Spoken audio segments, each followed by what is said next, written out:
தன்னுடைய பக்தர்களை எப்பவுமே காப்பாத்துறதுலே இருப்பார். ஒரு தரம் பாருங்க, தூணியில வந்து நெருப்பு எரிஞ்சிட்டு இருக்கு, கட்டையை போட்டுக்கிட்டு இருக்காரு. திடீர்னு என்ன பண்ணா, டப்புன்னு அந்த நெருப்புல கை விட்டாரு. ஐயோ, பக்கத்துல இருந்த கை முடிச்சு இருக்கிறார், இழுத்து ஒன்னும் இல்லப்பா, ஒரு குழந்தை தீயில உழந்துச்சு, காப்பாத்தினேன் அப்படின்னாரு. அது என்னன்னா, ஏதோ ஒரு ஊர்ல புருஷனுக்கு உடம்பு சரியில்லை, அவனால ஏஞ்சி நடக்க முடியாது, அவன் படுத்து கிடக்கிறான்.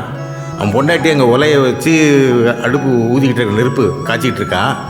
அந்த நேரத்தில் ஏதோ ஒரு சாமான் எடுக்கிறதுக்கு அந்த போனால், கை குழந்தை அந்த குழந்தைய பக்கத்தில் வச்சுட்டு அது மறந்து போய் எடுக்க போனால், அந்த குழந்தை தவறி அதில் விழுந்துருச்சு. தவறி விழுந்த குழந்தைய இங்கேருந்துட்டு தூக்கிட்டாரியா ஐயா, இங்கேருந்து தூக்கிட்டாரியா, தூக்கி காப்பாற்றிட்டார். அதுதான் பாபா. இப்படி எத்தனையோ லீலைகள் இங்கிருந்து தான் நேரடியாக தான் செய்யணும் இல்லை. ஏதோ ஒரு ஊரில் இருப்பார், இவர் இங்கே இருப்பார், அங்கே நடக்கும், அவங்கள காப்பாற்றுவார்.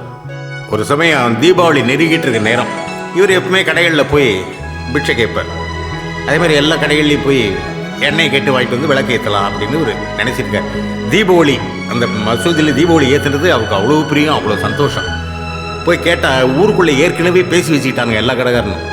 இருந்தாலும் அடிக்கடி வந்து ஓசியில் கேட்டுருக்கிறார், கொடுக்கக்கூடாது அப்படின்னு சொல்லி ஏதோ சாக்கு போக்கு சொல்லி ஒவ்வொருத்தருனா என்கிட்ட இல்லைன்ட்டு யாருமே கை விரிச்சிட்டாங்க.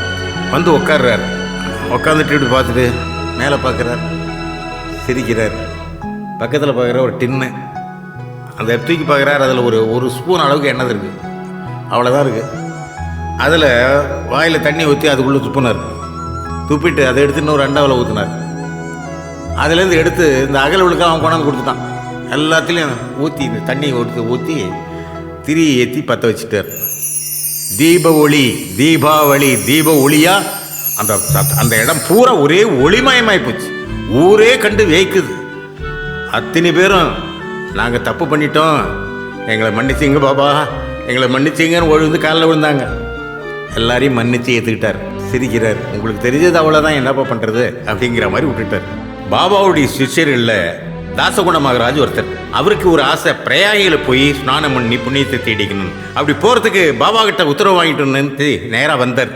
பாபா, இந்த மாதிரி நான் பிரயாக போகலான்னு இருக்கேன், அங்கே போய் ஸ்நானம் பண்ணணுன்னு இருக்கேன், நீங்கள் எனக்கு உத்தரவு கொடுக்கணுன்னு. எனக்கு என்ன, 3 நதிகள் சேர்ற பிரயாக வந்து நீ குளிக்கணும், அவ்வளோதானே? ஆமாங்க. சரி, இப்படி நெல் அப்படின்னாரு. தன்னுடைய கால் பெருவிரலால் பூமியை ஒரு அழுத்தினார். கங்கையும் யமுனையும் பீரிட்டு வந்துச்சு. அப்படி இவர் அதில் குளித்தார். ஏக பரம சந்தோஷம். கங்கை யமுனையும் சேர்த்து குளிச்சுட்டா பிரயா இங்கேயே வந்துடுச்சு, பாபா பாபான்னு கொண்டாட ஆரம்பிச்சிட்டார். அப்படிப்பட்ட பாபா, மகிமை நிறைந்த பாபா. எந்தெந்த ஊரில் அவர்கள் கோயில்கள் இருக்கிறோ, எங்கெங்க அவர்கள் பக்தர்கள் இருக்காரோ அத்தனை பேருக்கும் இன்று வரை அவர் மறைந்திருந்து உதவிகளை பண்ணிக்கொண்டே இருக்கிறார், ஆசீர்வதித்துக் கொண்டே இருக்கிறார். எல்லா ஆசீர்வாதமும் மக்களுக்கு சென்று அடைந்து கொண்டே இருக்கிறது. இந்த ஊர்ல இல்லை, எல்லா ஊர்லும் எந்தெந்த ஊரில் அவர்கள் கோயில்கள் இருக்கிறோ, எங்கெங்க அவர்கள் பக்தர்கள் இருக்காரோ அத்தனை பேருக்கும் இன்று வரை அவர் மறைந்திருந்து உதவிகளை பண்ணிக்கொண்டே இருக்கிறார், ஆசீர்வதித்துக் கொண்டே இருக்கிறார். எல்லா ஆசீர்வாதமும் மக்களுக்கு சென்று அடைந்து கொண்டே இருக்கிறது. பாபா அவர்கள் ஒரு முறை தன்னுடைய பக்தரிடம் சொன்னார், இந்த உடலை விட்டு இந்த உயிர் வெளியேறப் போகிறது, 3 நாள் கழித்து மீண்டும் வரும் அந்த உயிர், அதுவரைக்கும் இந்த உடலை நீ பாதுகாப்பாக வைத்திரு என்று சொல்லிவிட்டு அவர் அங்கு ஒரு தேரை உட்கார்ந்தார். சிறிது நேரத்தில் உயிர் பிரிஞ்சிடுச்சு. ஒரு நாள் போய் 2வது நாள் ஜனங்க பேச ஆரம்பிச்சாங்க, செத்து போன உடலை ஏன் வீட்டில் வச்சிருக்கு, ஊரே நாரப்போகுது, தூக்குங்கப்பான்னு எல்லாரும் ஒரு கோஷம். இந்த கருணை கடவுளின் மேல் உள்ள நம்பிக்கையால், பக்தியால் கொஞ்சம் கூட அசைஞ்சு கொடுக்கல, சோறு தண்ணி கூட சாப்பிடல, தன் மடியில் இருந்து அந்த உடலை கீழே தள்ளி வைக்கவும் இல்லை, அப்படியே உட்கார்ந்திருந்தார். சொன்னபடியே பாபா சொன்னபடியே 3வது நாள் அந்த உடல் அசைந்தது, கண் விழித்தது, மக்களை பார்த்தது, பேசியது. நம்ப முடியவில்லை ஜனங்களா.